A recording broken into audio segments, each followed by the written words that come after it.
চাষিকে আর বেশিক্ষণ বসতে হলো না। একটু পরেই দেখলো হাতে টাকার থলি নিয়ে মহিলাটি ছুটে আসছে তার দিকে। ভাই, এই যে টাকার থলিটা, এই নেন। থলিতে অনেক টাকা আছে, যা দিয়ে আমার স্বামী খুব ভালোভাবে চলতে পারবে। ঠিক আছে বোন, তুমি কোনো চিন্তা করো না, আমি এগুলো তোমার স্বামীর কাছে পৌঁছে দিব।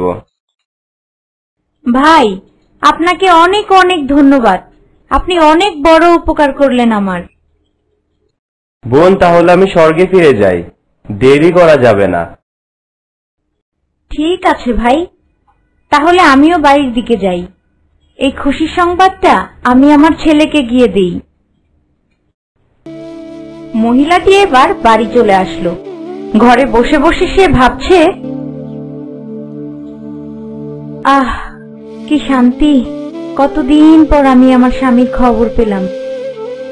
বাবা জানিস, আজ তোর বাবার খোঁজ পেয়েছি, স্বর্গ থেকে একজন লোক এসেছিল। তাই নাকি মা, কি বলো? হ্যাঁ রে বাবা, সত্যি। স্বর্গে তোর বাবার খুব কষ্ট, তাই আমি তার কাছে কিছু টাকা পাঠিয়ে দিয়েছি। স্বর্গে বাবার টাকার কষ্ট? তোমাকে কে বলেছে মা? ওই যে বললাম, স্বর্গ থেকে যে লোক এসেছে উনি বলল। মা, স্বর্গ থেকে হামেশাই লোক আসে না, আমি যাই দেখে আসি, নিশ্চয় লোকটা আমি বলতে পারবে স্বর্গের বিধি ব্যবস্থা কেমন, ওখানে কি কাজ পাওয়া যায়। এই কথা বলে ছেলেটি ঘোড়া নিয়ে বেরিয়ে পড়ল লোকটির খোঁজে। কিছু দূর যাওয়ার পর সে দেখল এক লোক এক থলে হাতে গাছের নিচে বসে আছে। এই যে ভাই, এখান দিয়ে কোনো লোক যেতে দেখেছেন, যিনি কিছুক্ষণ আগে স্বর্গ থেকে এসেছিলেন? হ্যাঁ দেখেছি, লোকটি তো আবার স্বর্গে ফিরে গেছে। আচ্ছা ভাই, আমাকে কি বলতে পারবেন লোকটি কোন পথ দিয়ে গেছে? ওই পাহাড়ের পথে গেছে। তুমি যদি এই রাস্তা দিয়ে ঘোড়া ছুটিয়ে যাও তাহলে পেতে পারো। দেখুন ভাই, আমি সারাদিন মাঠে কাজ করেছি, তার উপর আমি আবার ঘোড়া দৌড়িয়ে এসে আরো ক্লান্ত হয়ে গেছি। আপনি তো লোকটিকে দেখেছেন, আমার ঘোড়াটি নিয়ে লোকটিকে আমার কাছে নিয়ে আসতে পারেন? এই কথা শুনে চাষি এবার মনে মনে হাসল আর মনে মনে বলল, এইটুকু উপকার তো করাই যায়, দাও তোমার ঘোড়াটা দাও, খুঁজে আসি।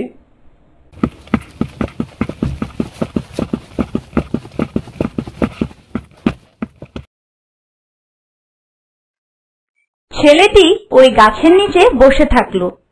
লোকটি আর ফিরে এলো না। তাই ছেলেটি মনে মনে ভাবল, লোকটির মনে হয় স্বর্গে যাওয়ার খুব তাড়া ছিল, তাই সে ঘোড়া নিয়ে স্বর্গের দিকে রওনা হয়েছে। যাই, আমি এবার বাড়ি ফিরে যাই।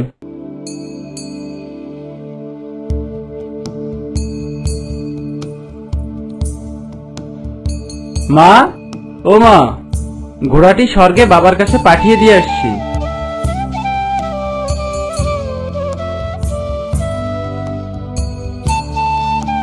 ভালো করেছিস বাবা, স্বর্গে তোর বাবা অনেক কষ্ট করে পায়ে হেঁটে ভেড়া চড়িয়ে বেড়ায়। হ্যাঁ মা, বাবার আর কষ্ট হবে না, এখন বাবা ঘোড়ায় চড়ে ভেড়া চড়াতে পারবে। চাষি ঘোড়াটি নিয়ে বাড়ি চলে গেল এবং বাড়ি ফিরে তার বউকে ডেকে বলল, শোনো, তোমার থেকেও আরো দুজন বড় বোকা পেয়েছি, যাদের মাথায় তোমার থেকেও বুদ্ধি অনেক কম। চাষি এবার ঘরে গিয়ে শুয়ে শুয়ে ভাবতে লাগলো, যাক, ব্যবসা ভালোই হলো, গরুর বদলে স্বাস্থ্যবান ঘোড়া, নগদ কিছু টাকাও পাওয়া গেল। প্রতিদিন এমন হলে তো ভালোই হতো। কিছুদিন পর সেই নগদ টাকা দিয়ে চাষি কিছু জমি কিনবে বলে জমি দেখতে গেল। এমন সময় পাড়ার হাবু মিয়া খবর আনলো, ভাই তাড়াতাড়ি বাড়ি চলো। কেন রে, কি হয়েছে আবার?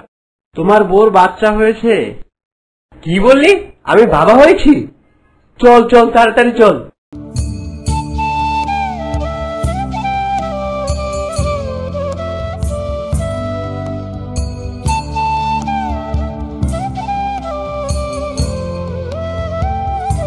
চাষির ছোট্ট ছেলেটি পরম আদরে বড় হতে লাগলো।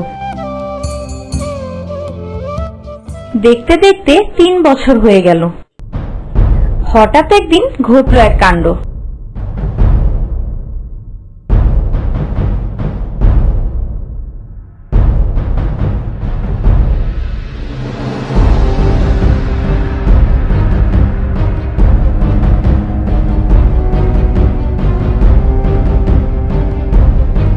এক পর্যায়ে চাষির বউ স্বর্ণে পরিণত হলো। হায় হায়, আমার কি হয়ে গেল? আমার ছেলেটা এমন হলো কেন? আমি কি এমন বড় পাপ করেছি যার জন্য তুমি আমাকে এত বড় শাস্তি দিচ্ছ আল্লাহ? এমন সময় বাড়িতে এক বৃদ্ধ লোকের আগমন ঘটলো। আরে মূর্খ, তোর এই দুর্দশার জন্য তুই নিজেই দায়ী। তোমার কি মনে আছে অনেক দিন আগে এক বিধবা মহিলাকে ঠকিয়ে তার অর্থ সম্পদ ও ঘোড়া নিয়ে আসছিলে?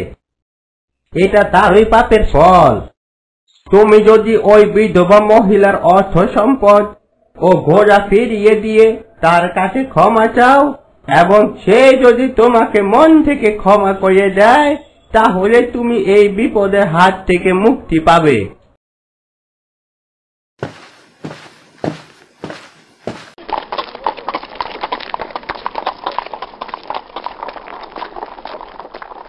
আরে ভাই, আপনি কি আবার স্বর্গ থেকে কোনো খবর আনলেন নাকি?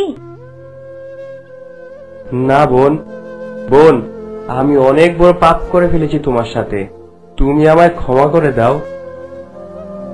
কি এমন পাপ করেছেন আপনি, বলেন তো? আমি স্বর্গ থেকে আসিনি বোন, আমি তোমাকে মিথ্যা কথা বলেছি। আমি তোমার সাথে প্রতারণা করে তোমার অর্থ সম্পদ সব কেড়ে নিয়েছি। আমাকে তুমি ক্ষমা করে দাও।